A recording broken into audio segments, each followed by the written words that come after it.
이제 다 같이 일어나셔서 찬송가 621장 찬송 부르겠습니다.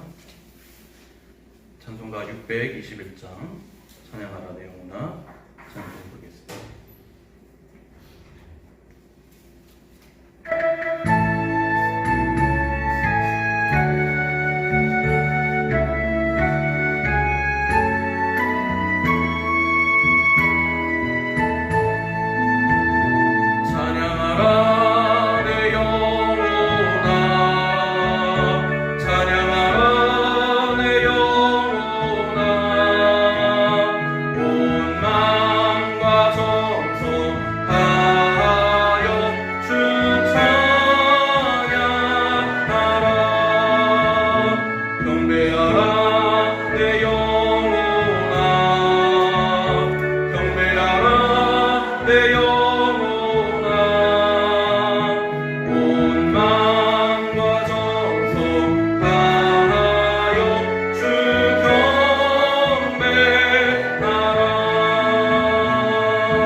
이제 묵상기도 드림으로 주일간 예배를 하나님 앞에 드리도록 하겠습니다.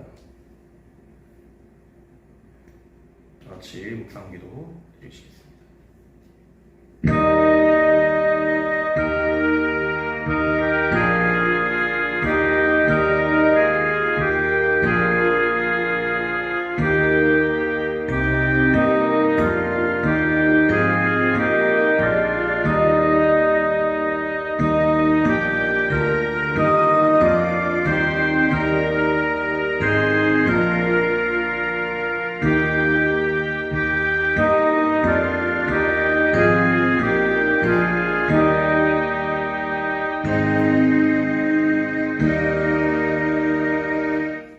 기쁨으로 여호와를 섬기며 노래하면서 그의 앞에 나아갈지어다. 하나님은 영이시니 예배하는 자가 영과 진리로 예배할지니라. 아멘. 찬송가 10장 찬송 부르겠습니다.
성시교동문 129번 종려주일 교동문을 보도록 하겠습니다. 교동문 129번입니다.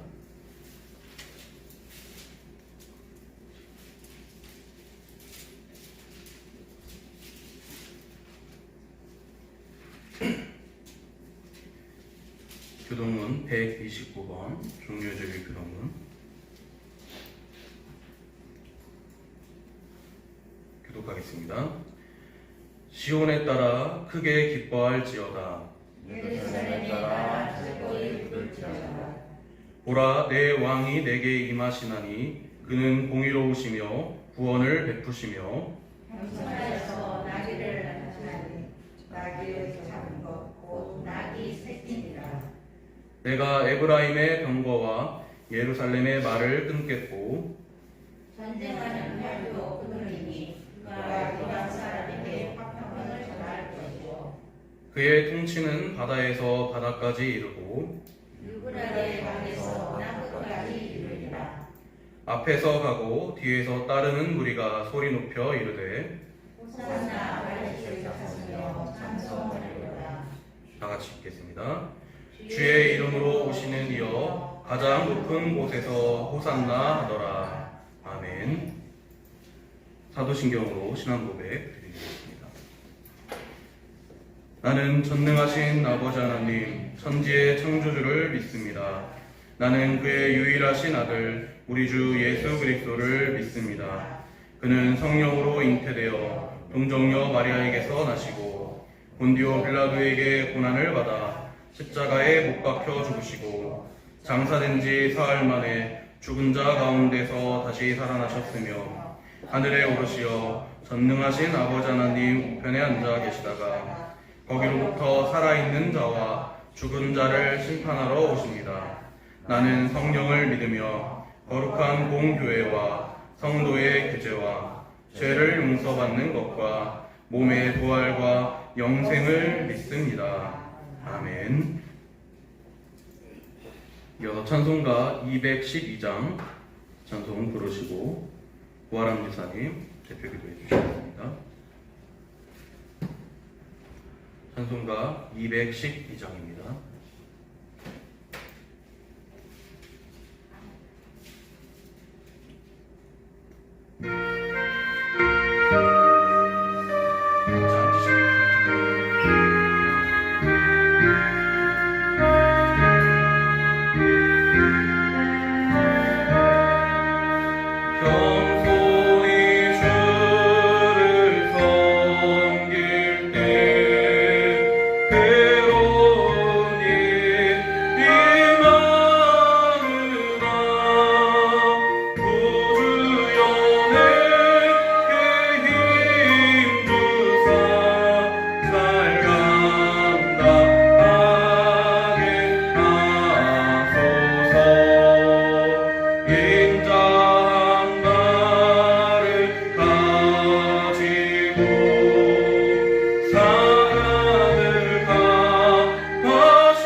기도하겠습니다. 할렐루야. 전능하신 하나님 아버지, 오늘 우리 성도님들 주님의 전에 나와서 주님께 예배하고 찬양하며 영광을 돌릴 수 있는 이런 귀한 시간을 허락하여 주시니 감사드립니다. 하나님 아버지, 이 예배 시간을 통하여서 주님 한 분만이 영광을 받아주시고 주님의 이름이 높이 들려지게 하여 주시옵소서. 하나님 아버지, 우리가 이 예배 시간에 나오기까지 한 주 동안 살아왔을 때에 정말 우리가 알고 모르고 지은 죄들이 있사오니 이런 죄악들, 허물들을 하나님 주님 앞에 용서받을 수 있도록 하여 주시옵시고, 우리가 온전히 성령으로 충만하여져서 주님의 뜻을 쫓아 살아갈 수 있는 주님을 닮는 주님의 제자들이 되어질 수 있도록 도와주시옵소서. 그리고 오늘 목사님께서 코로나 때문에 나오지 못하셔서 그 구슬기 강도사님을 통하여서 말씀을 전해 주십니다. 하나님 아버지, 그 입술을 통하여서 주님의 말씀이 우리 성도님들 마음 가운데 온전히 뿌리 내려져서 한 주 동안 살아갈 때에 그 말씀이 결실을 맺어서 30배, 60배, 100배의 결실이 맺어지는 은혜가 있을 수 있도록 주님 항상 함께하여 주시기를 간절히 원합니다. 하나님 아버지, 이 코로나 가운데 어려운 시국 속에 있습니다. 이런 가운데도 우리 성도님들, 그리고 우리 이 나라의 국민들 정말 힘내어서 더욱더 열심히 살아갈 수 있도록 하여 주시옵시고, 그 가운데에서 그 건강과 생업들을 잘 지켜주실 줄 믿습니다. 감사드리며 사랑이 많으신 예수님 이름으로 기도드립니다. 아멘.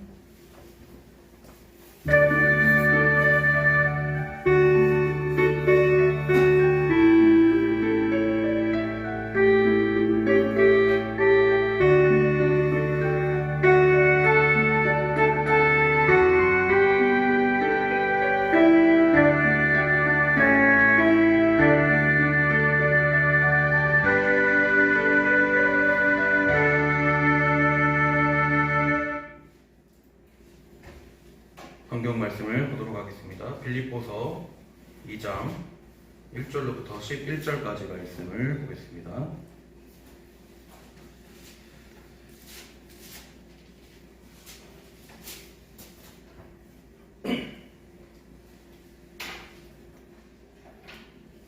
빌립보서 2장 1절로부터 11절까지 말씀, 제가 가지고 있는 성경 319페이지입니다.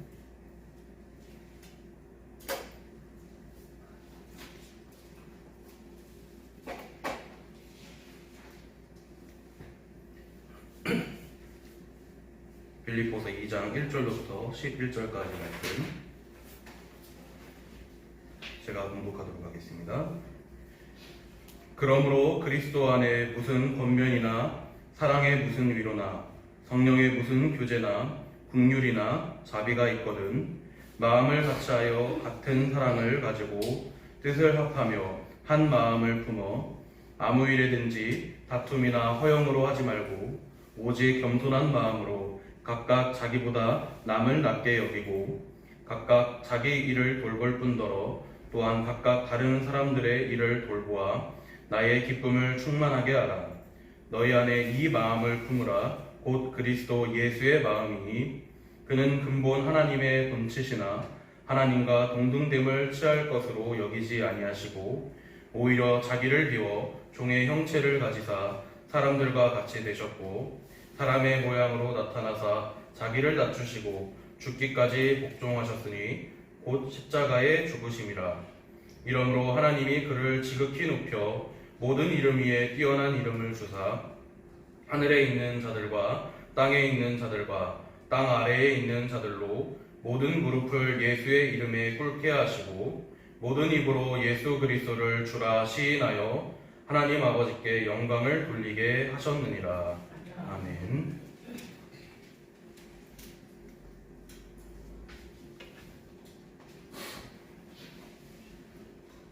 오늘은 예수님께서 나귀 새끼를 타시고 예루살렘 성에 입성하시고 사람들은 종려나무 가지를 꺾어 들고 대환영을 한 것을 기념하는 종려주일이라고도 하며 주님이 당하신 고난을 기념하는 고난주일이라고도 하는 날입니다. 언제인들 우리가 예수님을 생각하지 않겠습니까? 그러나 특별히 주님의 고난을 기념하는 이날, 예수님의 마음을 생각해보고 그러한 주님의 마음을 우리도 품게 되기를 바랍니다. 사도 바울은 빌립보에 있는 성도들에게 편지하면서 5절에 너희 안에 이 마음을 품으라 곧 그리스도 예수의 마음이니라고 하셨습니다. 마태복음 11장에 보면 주님께서 친히 이렇게 말씀하십니다. 수고하고 무거운 짐진 자들아 다 내게로 오라 내가 너희를 쉬게 하리라. 이렇게 말씀하시면서 나는 마음이 온유하고 겸손하니 나의 멍에를 메고 내게 배우라고 하셨습니다. 사람에게 귀한 것은 마음입니다. 우리가 예수님의 마음을 어떻게 다 헤아릴 수 있겠습니까? 그러나 주님께서 친히 말씀하신 대로 우리가 이 시간 생각하는 가운데 축복이 되시기를 바랍니다. 예수님의 마음은 온유하다고 말씀하셨습니다. 온유라는 말의 뜻은 우리가 너무나도 잘 압니다. 한마디로 말하면 그저 부드러운 것을 뜻합니다. 예수님께서 요단강에서 세례를 받으시고 물 위로 올라오실 때 성령께서 비둘기 모양으로 나타나셨다고 성경은 말씀하고 있습니다. 비둘기 모양으로 임한 것은 비둘기의 순결성을 상징하는 것입니다. 다른 한편으로는 비둘기의 온유한 성품을 표시하기도 하는 것입니다. 예수님의 마음은 온유하셨습니다. 세례 요한이 예수님을 향해 증거하면서 세상 죄를 지고 가는 하나님의 어린 양을 보라라고 소개하는데 여기서 말하는 어린 양에는 우리의 죄를 대속하는 제물이란 뜻이 내포된 것입니다. 예수님이 이 세상에 오시기 전까지는 많은 사람들이 하나님 앞에 나아갈 때 그냥 빈손으로 나아가지 않고 양을 잡아 그 피를 흘리고 대속의 제물로 하나님께 드리고 나아가곤 했습니다. 그런데 여기 하나님의 어린 양이라고 하는 것은 그 모습 가운데에서 온유한 성품을 나타낸 것이라고 생각합니다. 어린 양은 본래 그 성품이 온유합니다. 그래서 성품이 유순한 사람을 가리켜서 흔히들 양과 같이 순한 사람이라고 이야기를 합니다. 양은 다른 짐승에게 해를 당하는 일은 있어도 다른 짐승을 해하는 일은 절대로 없습니다. 이사야 53장에 메시아에 대한 예언이 있는데 거기서도 메시아를 가리켜 양이 털 깎는 자 앞에 입을 열지 아니함 같이 잠잠하였도다 라고 말씀을 하고 있습니다. 이것도 예수님의 온유한 성품을 표현하는 것이라고 생각합니다. 마태복음 12장에 보면 이사야 선지자의 예언을 인용하였는데 보라 나의 택한 종 곧 내 마음을 기뻐하는 바 나의 사랑하는 자로다 라고 하면서 그가 다투지도 아니하며 들리지도 아니하리니 아무도 길에서 그 소리를 듣지 못하리라. 상한 갈대를 꺾지 아니하며 꺼져가는 심지를 끄지 아니하시기를 심판하여 이길 때까지 한다고 하셨습니다. 이것도 예수님의 온유한 성품을 나타낸 말입니다. 세상에서는 보통 심지가 꺼져가면 아주 비벼버려서 꺼버리고 맙니다. 갈대가 상하면 그것을 짓밟아 꺾어버리고 마는 것이 바로 세상입니다. 그러나 예수님께서는 온유하시기 때문에 꺼져가는 심지도 끄지 아니하시고 상한 갈대도 꺾지 아니하시고 보존하신다는 말씀입니다. 사도 바울이 고린도에 보내는 나중 편지에서 이런 말을 합니다. 나 바울은 이제 그리스도의 온유와 관용으로 너희를 친히 권면한다고 했습니다. 바울도 주님을 생각할 때 그 온유한 마음을 생각한 것입니다. 사도 베드로 또한 예수 그리스도에 대해 기록할 때 베드로전서 2장 23절에 보면 이렇게 표현하고 있습니다. 욕을 받으시되 대신 욕하지 아니하시고 고난을 받으시되 위협하지 아니하시고 오직 공의로 심판하시는 자에게 부탁하셨다라고 했습니다. 이것도 주님의 온유한 마음을 가르쳐주는 말씀입니다. 그리스도는 약한 분이 아니십니다. 그리스도는 강한 분이십니다. 그러나 그리스도는 온유한 마음의 소유자이십니다. 옛날 초대교회 때에 예수님을 그린 것을 보면 보통 양을 품에 안고 있는 목자의 모습으로 그렸습니다. 이것도 예수 그리스도의 마음이 목자처럼 온유했다는 것을 우리에게 보여주는 그림입니다. 예수님 스스로도 말씀하시기를 나는 선한 목자다라고 하셨습니다. 예수님이 가시는 곳마다 많은 사람들이 따랐고 아기 엄마들은 예수님이 어린 아기를 품에 안고 축복해 주시기를 바랐기 때문에 많이들 데리고 왔습니다. 옛날이나 지금이나 어린아이들은 조용하지는 못합니다. 시끄럽습니다. 떠듭니다. 예수님의 제자들 생각에는 어린이들이 가까이 오는 것이 시끄럽게 보이고 귀찮게 여겨졌습니다. 그러나 예수님께서는 이 어린아이들이 예수님 앞에 오는 것을 금하지 말라고 하시면서 하늘나라에 있는 자들이 바로 이런 어린아이와 같다고 하셨습니다. 그러면서 어린아이들이 오는 것을 환영하고 어린아이를 영접하고 그 어린아이들을 안으시고 안수하시고 축복해 주신 것을 우리가 기억합니다. 어떤 때에는 문둥병자들이 와서 예수님에게 불쌍히 여겨서 어루만져 달라는 요청을 할 때도 있었습니다. 그러할 때 예수님께서는 한마디 거절도 아니하시고 친히 손을 내밀어 그 더러운 문둥병자를 만져주시고 고쳐주신 것을 우리는 기억합니다. 한 번은 주님께서 여리고 지방을 지나가실 때입니다. 두 사람의 앞을 보지 못하는 맹인들이 멀리서 예수님의 소문을 듣고 주님께 가까이 오면서 다윗의 자손이여 우리를 불쌍히 여겨주소서 하면서 소리를 질렀습니다. 그때 예수님의 제자들은 이렇게 많은 사람들이 따라오고 또 바쁜 행차인데 맹인들이 소리를 치니까 시끄럽다고 좀 조용하다라며 오히려 야단을 칩니다. 그러나 맹인들은 계속 소리칩니다. 다윗의 자손이여 우리를 불쌍히 여겨주소서. 그때 예수님께서 가시던 발걸음을 멈추시고 그들을 불러오라고 하십니다. 그들이 달려오니까 너희가 구하는 것이 무엇이냐? 너희에게 무엇을 주기를 원하느냐라고 물으십니다. 그때 맹인들이 뭐라고 했습니까? 주여 보게 하여 주옵소서 라고 간구했습니다. 그들의 간구를 들으신 주님께서 당장 그들의 눈이 볼 수 있도록 은혜를 베풀어 주셨습니다. 예수님을 찾아온 많은 사람들을 보실 때 그냥 보신 것이 아닙니다. 그 당시 유대 민족이 로마의 속국으로 있으면서 영적으로, 육신적으로 말할 수 없이 어려운 처지에 있다는 딱한 사정을 알고 계셨기 때문에 목자 없는 양처럼 여기셔서 백성들을 민망히 여기셨습니다. 이것 하나로만으로도 예수님의 온유한 마음을 엿볼 수 있습니다. 예수님께서 강남산에서 예루살렘을 보시면서 눈물을 흘리셨다는 기록이 있습니다. 예루살렘아 예루살렘아 내가 암탉이 병아리 날개 아래 모이러 한 것처럼 너희를 품으려 한 적이 몇 번이나 되었더냐. 그러나 너희가 내게로 돌아오지 아니하였도다. 이제 얼마 있지 아니해서 예루살렘이 망할 것인데 그때는 돌 위에 돌 하나도 겹놓이지 아니할 정도다.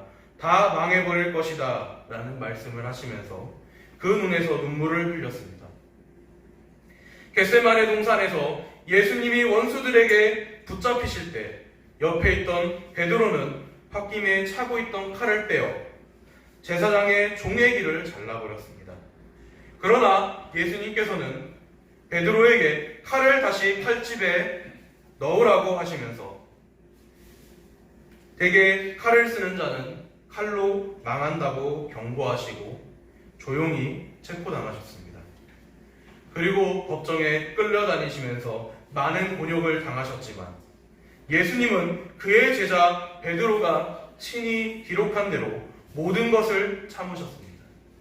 예수님은 아무 말씀도 안 하시고 잠잠하셨습니다. 그리고 마지막 십자가에서 말로 다할 수 없는 고통을 당하시면서 못 박히실 때에도 예수님은 그를 십자가에 못 박는 원수들을 위해서 기도하셨습니다. 온유하신 주님의 성품을 보여주신 것입니다. 서양 속담에 보면 이런 말이 있습니다.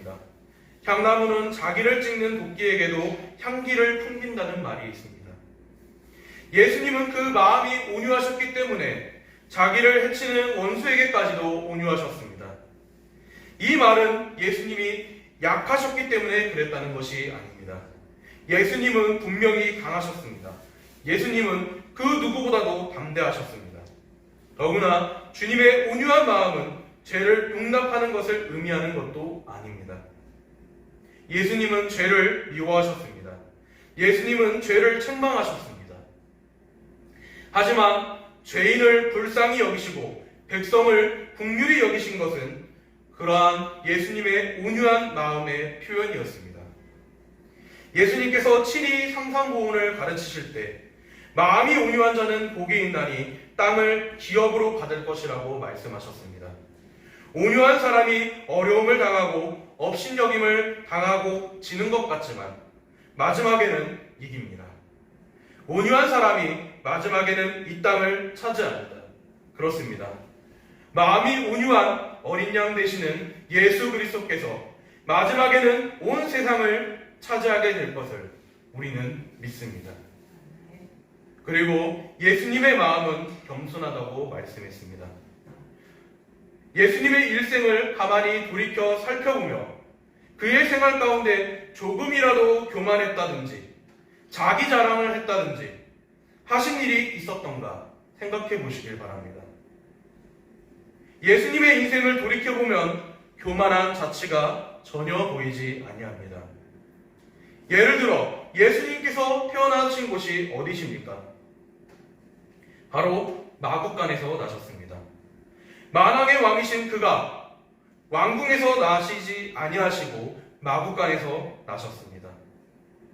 성도 여러분, 우리가 아무리 가난하다고 하지만 마국간에 나신 분이 있습니까? 예수님보다 더 겸손할 수는 없습니다. 나셔서 처음 누우신 보금자리가 말구유였습니다.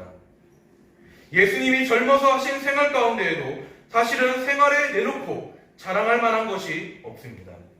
예수님은 세상적으로 볼 때 가난하게 지내셨습니다. 친히 말씀하신 대로 여우도 굴이 있고 공중에 나는 새도 깃들일 곳이 있지만 인자는 머리 둘 곳이 없다고 하실 정도로 가난하게 사셨습니다. 사실 예수님만큼 가난한 사람 찾아보기 힘들 것입니다. 예수님은 두 벌 옷이 없었습니다. 한 벌뿐이었습니다.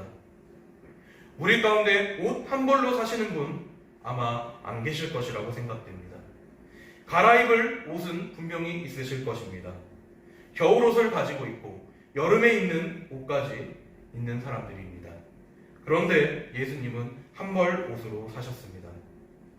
예수님께서 일생 동안 사귄 사람들을 보면 어부 아니면 농부같이 별로 공부를 많이 한 사람들이 아니었습니다.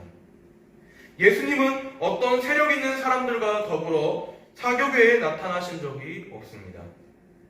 요사이 교회를 보면 지도자라고 하는 분들 가운데에서도 이런 분들이 간혹 있습니다.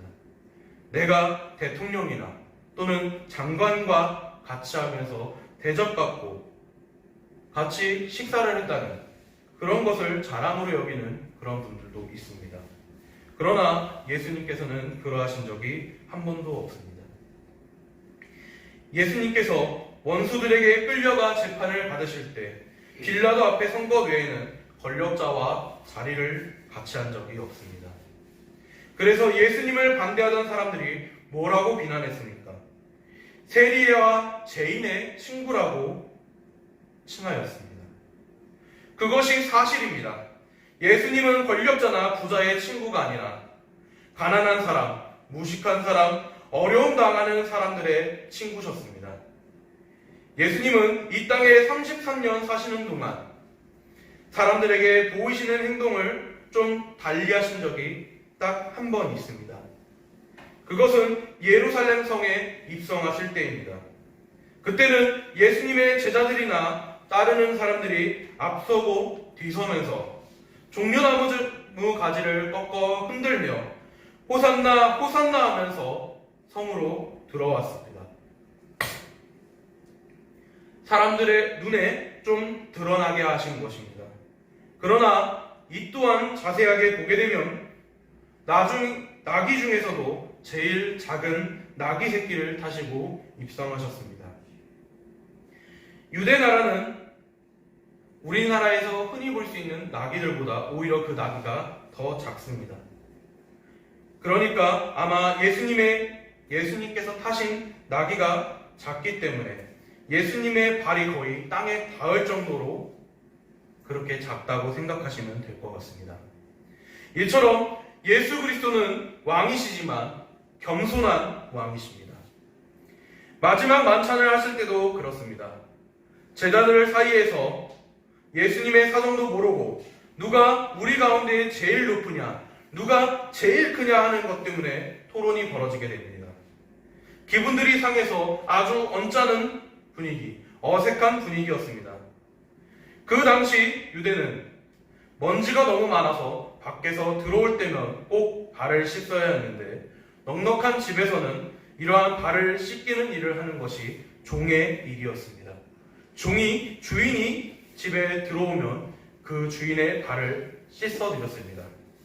그러나 제자들 사이에서는 누가 종이나 하는 일을 하는가 하면서 누구 하나 발을 씻어주려고 나서는 사람이 없었습니다.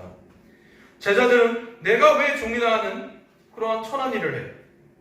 이렇게 생각하면서 서로 눈치만 보면서 버티고 앉아 있었습니다. 성도 여러분, 분명히 기억하고 계실 것입니다. 그때에 예수님께서 손수 대야에 물을 떠다가 허리에 수건을 동이시고 제자들을 향하여 내 발을 내놓으라, 내가 씻겨주마 하시면서 제자들의 발을 하나씩 씻겨주셨습니다. 제자들은 얼마나 당황했는지 모릅니다. 그러나 주님은 말씀하십니다. 나는 선생이 되어서 제자들인 너희의 발을 씻겠다. 너희도 서로 발을 씻기라. 이 말씀은 한마디로 너희도 겸손하라고 하신 것입니다. 그래서 사도 바울이 오늘 우리에게 주신 말씀도 너희 안에 이 마음을 품으라. 곧 그리스도 예수의 마음이니 그는 근본 하나님의 본체시나 하나님과 동등됨을 취할 것으로 여기지 아니하시고 오히려 자기를 비워 종의 형체를 가져 사람과 같이 낮아지셨고 죽기까지 복종하셨으니 십자가에 죽으셨다라고 했습니다. 예수님의 마음은 겸손한 마음입니다. 그리고 예수님은 우리에게 겸손하라고 가르치셨습니다. 예수님께서 자기를 의롭다고 믿고 따르는 사람에게 멸시의 눈을 보내는 사람들을 위해서 비유로 하신 말씀이 있습니다. 두 사람이 성전에서 기도를 합니다. 한 사람은 바리새인이요, 다른 한 사람은 세리였습니다. 그런데 바리새인은 손을 높이 들고 하나님 옆에서 청산유수처럼 기도를 잘하는데 가만히 들어보니 한마디 한마디가 다 자기를 자랑하는 기도였습니다. 그런데 세리는 하늘을 향해 감히 우러러 쳐다보지도 못하고 가슴을 치면서 자기의 지은 죄를 회개하며 눈물을 흘리면서 기도했습니다. 여기서 예수님은 겸손하게 기도하는 세리의 기도는 받으셨다고 말씀하시면서 무릇 자기를 높이는 자는 낮아지겠고 자기를 낮추는 자는 높아진다고 말씀하셨습니다. 하나님은 교만한 자를 물리치시고 겸손한 자에게 은혜를 주신다고 말씀하셨습니다. 이사야 57장 15절 말씀에 보면 하나님께서는 지극히 높은 곳에 계시고 거룩한 곳에 거처를 삼으셨지만 마음이 겸손한 자에게는 하나님이 같이 계셔서 겸손한 심령을 부흥케 하신다고 말씀하셨습니다. 성경은 겸손을 최고의 덕으로 가르치고 있습니다. 우리 동양에서는 지혜와 어진 것 그리고 용기를 덕으로 생각합니다. 서양의 윤리를 보아도 이 세 가지에 절제 하나를 더해서 소위 사덕이라는 말을 씁니다. 그러면서 겸손을 별로 강조하지 않습니다. 그러나 성경에서는 겸손을 가장 귀한 덕으로 가르치고 있습니다. 가르친 것만 아니고 친히 예수님께서 겸손의 본을 보여주셨습니다. 아멘. 예수님은 우리에게 겸손의 도, 종의 도를 보여주셨습니다. 기독교 사상가 중에 가장 유명한 어거스틴도 그리스도인의 세 가지 덕을 말하면서 첫째가 겸손이요, 둘째도 겸손이요, 셋째도 겸손이라고 한 말은 깊은 말이라고 생각합니다. 여러분, 하나님은 교만한 자를 대적하십니다. 교만하기 짝이 없던 하만은 모르드게를 죽이려 준비했던 형틀에 자기가 목이 매달려 죽고 말았습니다. 바벨론 왕 느부갓네살은 아주 교만해서 자기의 능력과 지혜로 모든 것을 건설했다고 장담했었습니다. 그런데 그 말을 한 지 얼마 안 되어 정신이 나가 미쳐버리고 말았습니다. 들로 나가 소처럼 풀을 뜯어먹고 머리털은 독수리 머리털처럼 되었다가 죽어버렸습니다. 벨사살 왕은 교만해서 하나님의 성전에서 빼앗아온 기명으로 고관 대적들을 불러 술을 마시다가 바로 그날 밤 메대와 파사 연합군이 들어와 벨사살 왕을 죽이고 그 나라는 완전히 패망하고 말았습니다. 잠언에서도 기록하고 있습니다. 교만은 패망의 선봉이요 거룩한 마음은 넘어짐의 앞잡이니라 라고 말씀했습니다. 사실 교만은 모든 죄의 어머니입니다. 교만함으로 많은 죄를 짓습니다. 그러므로 교만한 자는 개인이나 나라나 반드시 망합니다. 사도 바울이 이런 말을 했습니다. 우리가 교만할 조건이 무엇이 있습니까? 우리가 가진 것 중에 하나님께로부터 받지 않은 것이 무엇이 있습니까? 모든 것이 다 받은 것인데 어떻게 받지 않은 것처럼 교만할 수 있습니까? 우리 가운데 교만할 수 있는 조건을 가진 사람은 한 사람도 없습니다. 구약을 보면 위대한 인물들이 많이 나옵니다. 그 가운데 제일 위대한 인물이 누구라고 생각하십니까? 저는 모세라고 생각을 합니다. 그런데 모세는 늘 아주 겸손한 사람이었다고 성경은 말하고 있습니다. 신약성경 중에서도 예수님을 제외한 가장 위대한 인물로 대표적으로 거론되는 것, 바로 사도 바울입니다. 사실 사도 바울도 예수님을 만나기 전까지는, 예수님을 믿기 전까지는 아주 강팍하고 교만한 성품의 소유자였습니다. 자기 이상 하나님을 열심히 섬기는 사람이 없다고 교만했던 사람입니다. 그래서 자기처럼 믿지 않는 사람을 찾아다니며 잡아 죽이는 사람이었습니다. 그런데 예수님을 만나고 영접한 다음에는 완전히 달라졌습니다. 아주 겸손해졌습니다. 그의 신앙은 우리가 헤아리기 어려울 정도로 깊이가 있었고 놀라운 체험이 있었습니다. 그러나 자기는 모든 성도 중에 지극히 작은 자보다 더 작은 자라고 말할 정도로 겸손해졌습니다. 끝으로 예수님의 마음은 용서의 마음입니다. 예수님은 자기를 십자가에 못 박는 무리를 위해서 기도하셨습니다. 아버지여, 저들의 죄를 용서해 주시옵소서. 저들이 하는 일을 알지 못합니다. 여러분, 용서하기 위해서는 십자가의 고통이 있습니다. 주님은 우리를 용서하시려고 십자가를 지셨습니다. 오늘 우리가 사는 이 사회가 얼마나 강팍합니까? 사막과 광야 같아서 나무들이 가시가 돋쳤고 건드리면 찌르고 고통을 줍니다. 이러한 사회에서 우리 그리스도인들이, 믿는 성도들이 예수님의 마음을 꼭 품고 살아갈 수 있기를 소망합니다. 그러할 때에 우리 삶이 변화되고 더 나아가 우리의 사회가 달라질 것입니다. 백합이 찔리면 향기를 더 바라는 것처럼 우리가 찔리면 그리스도의 향기를 바라게 될 것입니다. 이 고난주간에 우리 성도들 한 분 한 분이 예수님의 마음을 품어서 많은 사람을 그리스도 앞으로 초대하는 그러한 놀라운 축복을 받으시기를 소망합니다. 기도하겠습니다. 할렐루야. 사랑이 많으신 아버지 하나님 감사드립니다. 주님, 저희들 가운데 그리스도의 마음을 품고 살아갈 수 있는 그러한 참된 성도의 길을 걸어가게 하여 주시옵소서.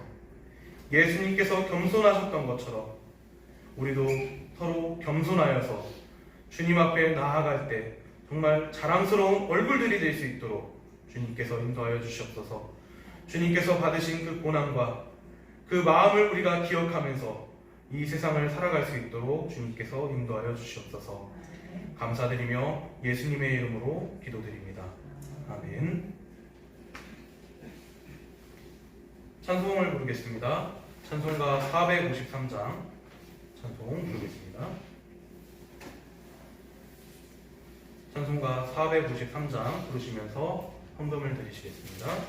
헌금위원회 백영순 집사님 수고해 주시겠습니다. 찬송가 453장입니다.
기도하겠습니다. 전능하신 아버지 하나님, 오늘도 우리 성도들 가운데 강림하셔서 우리들과 함께 하시고 우리 모든 성도들에게 필요한 공급을 채워주심을 감사드립니다. 아버지 하나님, 오늘 하루도 정말 온전히 아버지 하나님 앞에 우리의 마음을 내어드리는 귀한 시간이 되게 하여 주시옵고, 이 시간을 통하여 저희들 말씀을 통해 은혜 받을 수 있는 귀한 시간 되게 주님께서 역사하여 주시옵소서. 주님 아버지 하나님, 늘 우리와 동행하여 주셔서 우리의 모든 환경 가운데 하나님의 도우심을 허락하여 주시옵고, 드려진 예물 가운데 주님께서 축복하여 주셔서 드려진 손길마다 복을 더하여 주실 줄로 믿습니다. 주님 앞에 드린 그 마음을 보시고 이 예물을 연락하여 주시옵소서. 모든 사람들 가운데 정말 그리스도의 참된 진리를 전할 수 있는 복된 성도들, 복된 가정이 되게 허락하여 주시옵고, 날마다 주님 가운데 말씀으로 붙들린 삶을 살아갈 수 있는 그런 복된 성도들 되게 하여 주시옵소서. 온전히 주님 앞에 우리의 모든 것을 드릴 줄로 믿습니다. 감사드리며 예수님의 이름으로 기도드립니다. 아멘. 교회 소식을 보겠습니다.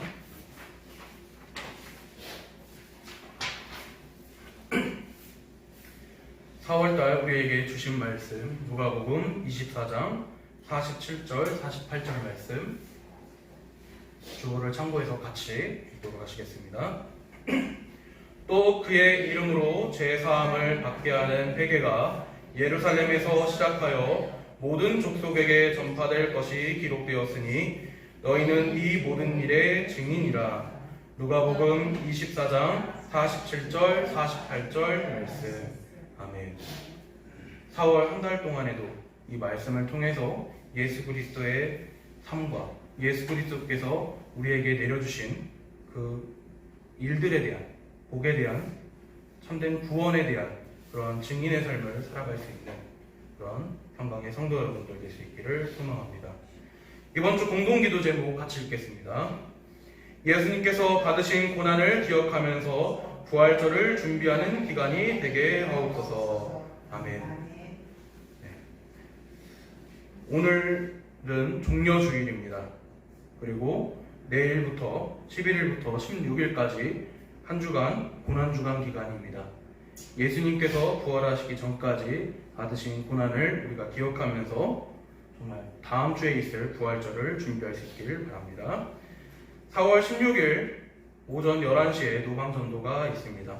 그 외에도 노방전도를 희망하는 일정이 있으시거나 또는 시간이 허락하시는 분들은 사모님께 이야기해 주시면은 저나 사모님께서 같이 이제 전도 활동하러 나가시도록 하겠습니다. 다음 주일은 부활절입니다. 그리고 부활절이 지난 그 다음 월요일 날 4월 18일 오전 12시에 열방교회에서 제 목사 임직식이 있습니다. 교회에서 10시에 차량 운행이 예정되어 있으니 같이 가시기를 희망하시는 분들은 미리 사모님께 얘기해 주셔서 10시까지 교회에 오시면은 차량 운행을 통해서 이동하도록 하겠습니다. 환우들의 건강 회복을 위해서 중보 기도를 부탁드립니다. 박희실 집사님, 장옥송 권사님 위해서 기도해 주시고 그 외에도 몸이 불편하신 분들, 기억하고 계시는 분들 위해서 중보 기도해 주시기를 바랍니다. 선교지를 위해서도 많은 기도를 부탁드립니다. 고현종 목사님과 위준열 목사님 각각 부르키나파소와 인도 북부 지역에서 선교 사역을 감당하고 계십니다. 누구보다도 전도의 최전선에서 사역을 하고 계신 분들입니다. 늘 생각나실 때마다 기도로 후원해 주시길 바랍니다.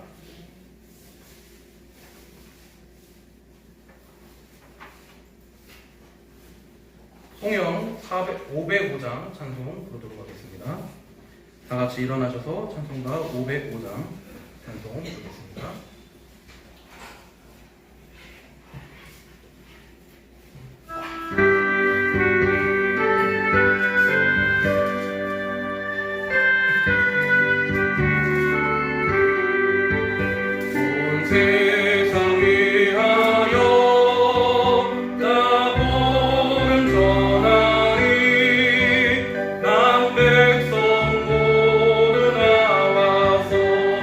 말씀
기도 제창 하시도록 하겠습니다. 주보 앞면을 참고하시면 되겠습니다. 하나님 사랑, 이웃 사랑 실천하는 교회 되게 하소서. 우리의 미래를 믿음으로 준비하게 하소서. 복음의 일꾼을 키우는 교회 되게 하소서. 성장하며 성교하는 교회 되게 하소서. 담임 목사님과 성도님을 축복하소서. 아멘. 주기도문으로 예배 마치도록 하겠습니다. 기도하시겠습니다. 하늘에 계신 우리 아버지, 아버지의 이름을 거룩하게 하시며 아버지의 나라가 오게 하시며 아버지의 뜻이 하늘에서와 같이 땅에서도 이루어지게 하소서. 오늘 우리에게 일용할 양식을 주시고 우리가 우리에게 잘못한 사람을 용서하여 준 것 같이 우리 죄를 용서하여 주시고 우리를 시험에 빠지지 않게 하시고 악에서 구하소서. 나라와 권능과 영광이 영원히 아버지의 것입니다. 아멘.